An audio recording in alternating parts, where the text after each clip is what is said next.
Khi một người đau buồn đến tột cùng thì cảm giác sẽ ra sao? Người đàn ông cho rằng mình chưa từng thật sự yêu thương vợ, cho đến khi hoàn toàn mất đi cô ấy trong một vụ tai nạn xe hơi. Giây trước anh còn đùa giỡn với vợ, không ngờ giây sau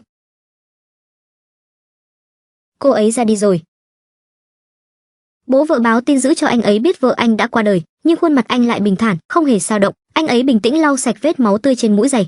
Anh lại bình thản nhìn chằm chằm vào giường bệnh nơi vợ mình đang được cấp cứu, cứ như thể chẳng có gì xảy ra cả. Anh ấy mua một viên kẹo từ máy bán hàng tự động, nhưng viên kẹo bị kẹt ở khe lấy kẹo. Anh ấy không nổi giận, mà cứ ngây ngốc nhìn vào máy, rơi vào trạng thái bối rối. Sau một hồi suy nghĩ, anh ấy ghi lại thông tin liên hệ của người quản lý. Ngày diễn ra lễ tang của vợ anh, trong bầu không khí trang nghiêm, trầm mặc vang lên những giai điệu buồn bã. Người thân, bạn bè đều khóc thương cho sự ra đi của cô ấy, nhưng David lại cảm thấy tất cả đều giả tạo vô cùng, bởi vì trong lòng anh ấy không hề có gợn sóng. Anh ấy cố gắng hòa mình vào nỗi buồn đó, cố gắng cảm nhận nỗi đau mất đi người yêu thương, nhưng vẫn không thể tạo ra một chút cảm xúc nào. Ngay cả bản nhạc buồn da diết cũng cảm thấy vô cùng khó chịu. Để không bị lạc lõng, anh ấy cố gắng nặn ra nước mắt trước gương, nhưng dù thế nào cũng không thể nặn ra được một giọt nào. Hành động lố bịch của anh ấy khiến bọn trẻ bật cười, tiếng cười ấy khiến anh ấy chợt hiểu ra, có lẽ anh chưa từng thật sự yêu thương vợ mình. Buổi lễ tang đối với anh chỉ là một trò hề nhàm chán. Khi anh đang bơ vơ không biết phải làm gì thì suy nghĩ lại không tự chủ được mà hướng về chiếc máy bán hàng tự động đó. Vì vậy, anh quyết định viết thư cho công ty máy bán hàng tự động, mặc dù hành động này lúc này trông rất kỳ lạ. Trong thư, anh phàn nàn về vấn đề của máy bán hàng tự động số 65. Đã bỏ $5 nhưng không được kẹo. Anh không muốn kể về việc vợ mình vừa qua đời hay gây rắc rối, cũng không muốn tìm kiếm sự thương hại. Anh chỉ muốn mô tả rõ ràng vấn đề để giải quyết mà thôi. Ban đầu, anh nghĩ đây chỉ là một khiếu nại đơn giản. Tuy nhiên, anh lại viết rất nhiều chi tiết nhỏ nhặt. Không chỉ là máy bán hàng tự động bị hỏng, mà còn viết về những kỷ niệm nhỏ từ khi anh và vợ quen nhau đến khi cưới nhau. Những hồi ức không liên quan gì đến khiếu nại này đã tràn ngập cả trang giấy. Điều kỳ lạ hơn là, ngày hôm sau lễ tang, anh đến công ty làm việc như mọi ngày, lạnh lùng chỉ thị trợ lý gửi bức thư đó đi. Các đồng nghiệp đều nhìn anh với ánh mắt ngạc nhiên. Theo lẽ thường, anh ấy nên xin nghỉ phép. Tuy nhiên, David thì không, thậm chí còn làm việc chăm chỉ hơn bình thường, cho đến khi thư ký cẩn thận bước vào và nhẹ nhàng đề nghị anh nghỉ ngơi một chút, David mới ngơ ngác ngẩng đầu lên, hoàn toàn không hiểu tại sao mọi người cứ nhấn mạnh việc nghỉ ngơi, nhưng điều anh ấy càng không hiểu là mọi người dường như buồn hơn anh ấy. Ngay cả người bố vợ vốn mạnh mẽ cũng khóc đỏ hoe mắt. Ông bố vợ còn nhân cơ hội tưới nước để an ủi anh ấy, lời nói đầy sự an ủi, bảo anh ấy đừng quá buồn rầu. Nhưng những sự quan tâm đó, trong mắt David lại là những trò hề lố bịch, bởi vì anh ấy hoàn toàn không hiểu tại sao họ lại buồn như vậy. Chẳng mấy chốc, chuyện lạ xảy ra. Khi anh ấy tán gẫu với người ngồi cạnh trên tàu, lại vô tình nói về người vợ quá cố. Tôi không yêu vợ tôi. Tôi biết nói ra điều này thật đáng buồn, nhưng giờ cô ấy đã không còn nữa. Tôi lại chẳng có cảm giác buồn rầu hay đau khổ nào cả. Vậy ông cảm thấy thế nào? Câu hỏi này như tiếng sét đánh ngang tai David. Ông đột ngột giật mạnh cần phanh khẩn cấp. Cảnh sát nghiêm khắc chất vấn anh ấy, hỏi tại sao anh ấy lại đột ngột giật cần phanh khẩn cấp. Anh ấy trả lời một cách rời rạc, lộn xộn. Đúng lúc vị cảnh sát trưởng đang khó hiểu, một nhân viên phụ trách điều tra bước tới, thì thầm với cảnh sát trưởng rằng David vừa mất vợ. Cảnh sát trưởng bỗng hiểu ra, hóa ra đằng sau hành động bất thường ấy lại ẩn chứa nỗi đau khổ tột cùng. May mắn là sự cố khẩn cấp này không gây thương vong. David chỉ bị cảnh cáo bằng miệng. Trở về căn phòng trống trải, anh vô tình nhìn thấy chiếc ốc biển trên bàn. Đó là đồ trang trí vợ anh thích nhất khi còn sống. Giờ đây, nó chỉ khiến anh thấy khó chịu. Ngoài ra, anh không cảm nhận được gì khác. Khi mở tủ lạnh, anh thấy một mẩu giấy vợ anh để lại trước khi mất, nhắc nhở anh sửa tủ lạnh. Nhưng lúc này, anh đã chọn cách phớt lờ. Điều đáng kinh ngạc là, sự tê liệt cảm xúc này lại khiến anh trở nên tỉnh táo một cách bất thường. Anh bắt đầu vô thức chú ý đến những chi tiết từng bị anh bỏ qua. Những sợi tóc của vợ anh quấn trên lược, những chú sóc chơi đùa vui vẻ trên bãi cỏ, thậm chí cả cây cổ thụ đổ bên đường cũng thu hút ánh nhìn của anh, khiến anh không tự chủ được mà dừng lại. Cảm giác hoàn toàn mới mẻ này khiến anh cảm thấy mình như một siêu nhân toàn năng, tràn đầy sức mạnh và tự tin. Vì vậy, anh quyết định sửa tủ lạnh để chứng minh khả năng của mình. Tuy nhiên, anh hoàn toàn không biết sửa. Ban đầu, tủ lạnh chỉ bị rò rỉ nhẹ, nhưng dưới bàn tay vụng về của anh, nó đã bị hỏng hoàn toàn. Nhìn đống hỗn độn trước mắt, anh lại chợt dâng lên một cảm giác vui sướng và khoan khoái lạ thường, cứ như thể mọi gông xiềng ràng buộc đều được giải phóng trong khoảnh khắc. Cảm giác dễ chịu ấy nhẹ nhàng như gió xuân, khiến anh yêu thích cảm giác tháo dỡ mọi thứ.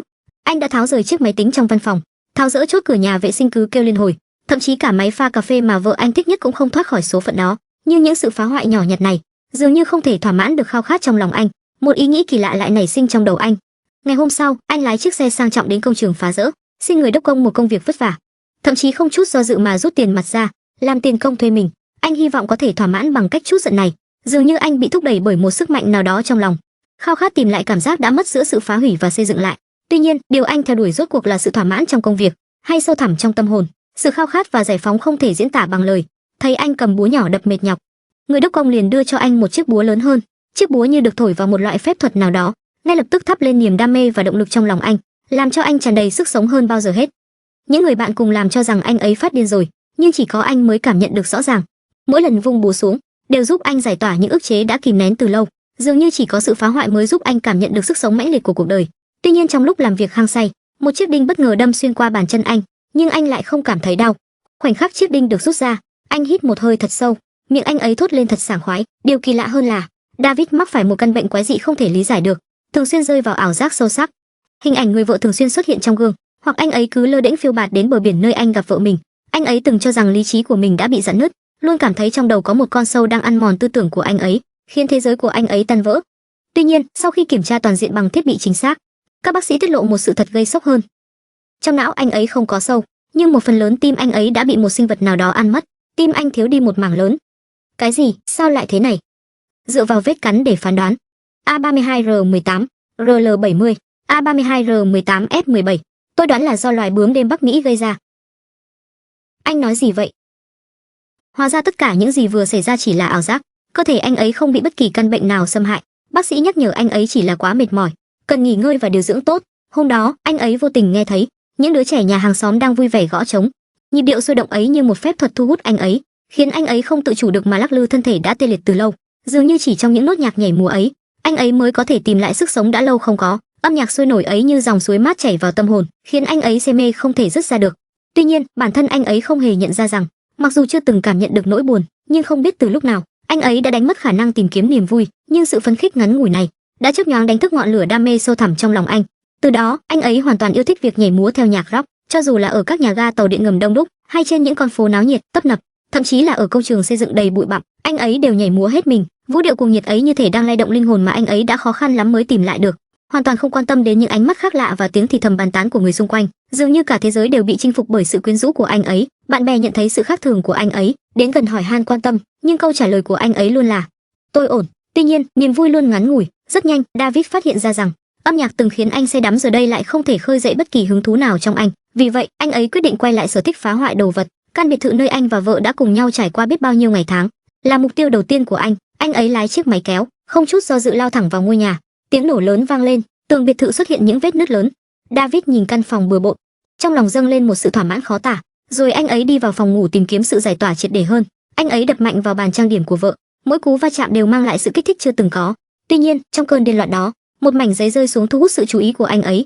Sau khi xem xét, anh ấy phát hiện ra đó là kết quả khám thai của vợ, ghi chép chi tiết tình trạng thai nhi của cô ấy. Khám phá bất ngờ này khiến anh ấy bối rối, bởi vì anh ấy chưa từng nghe vợ mình nhắc đến chuyện này. Lúc này, anh ấy chỉ muốn tìm bố mẹ vợ để tìm hiểu sự thật. Trên đường đi, ánh nắng quá chói chang. Anh ấy hạ tấm che nắng xuống, vô tình phát hiện ra một mẩu giấy vợ anh để lại, nhưng chuyện thai nhi đã khiến anh ấy bận tâm. Anh ấy hoàn toàn không muốn xem nội dung ghi trên mẩu giấy. Khi anh ấy vội vã đến nơi, đúng lúc diễn ra lễ tang của vợ, trong sự lo lắng, anh ấy không quan tâm đến cảm xúc của bố mẹ vợ. Dưới sự chứng kiến của mọi người, anh ấy trực tiếp hỏi thắc mắc trong lòng, cô ấy có nói với các người là cô ấy đang mang thai không? Vào năm ngoái, các người có biết không? Tại sao cô ấy lại không nói với tôi? Khi David chuẩn bị ra về, mẹ vợ anh ấy đuổi theo và nói cho anh ấy một sự thật. Bà giải thích rằng đó không phải là con của anh ấy.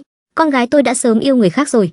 David tĩnh lặng lắng nghe, trên mặt không hề có biểu hiện gì, nhưng ông ta không biết rằng đây thực chất là lời nói dối mẹ vợ ông ta bịa ra để an ủi ông ta. Bà cho rằng đổ lỗi cho sự phản bội của con gái có lẽ sẽ giúp David vượt qua nỗi đau mất vợ.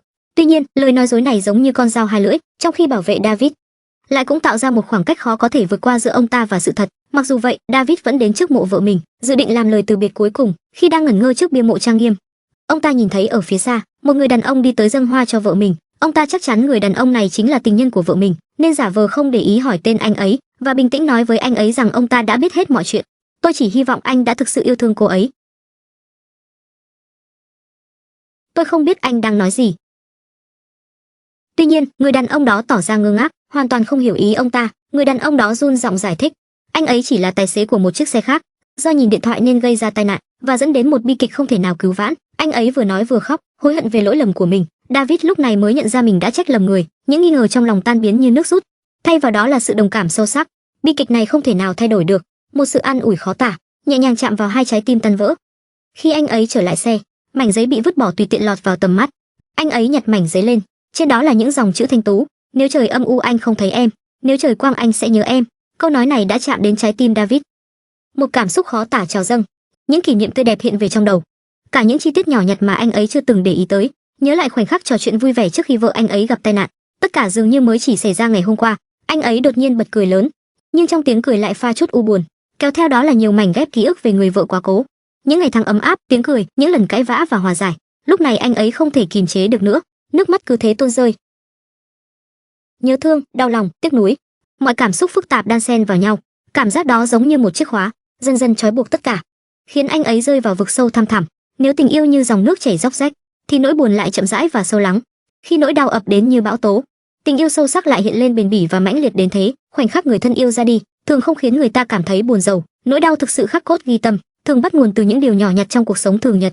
Hộp sữa còn nửa hộp trong tủ lạnh, vẫn còn vương lại hơi ấm của người thân. Cây thường xuân đung đưa nhẹ nhàng trong gió nhẹ, nhưng lại không có ai chăm sóc. Chân gối trên giường đôi bị vò xé, nhưng lại không thể nào ôm lấy thân thể quen thuộc ấy nữa. Những hình ảnh tầm thường ấy giống như những con dao sắc bén, đâm sâu vào tim, khiến người ta đau đớn không chịu nổi.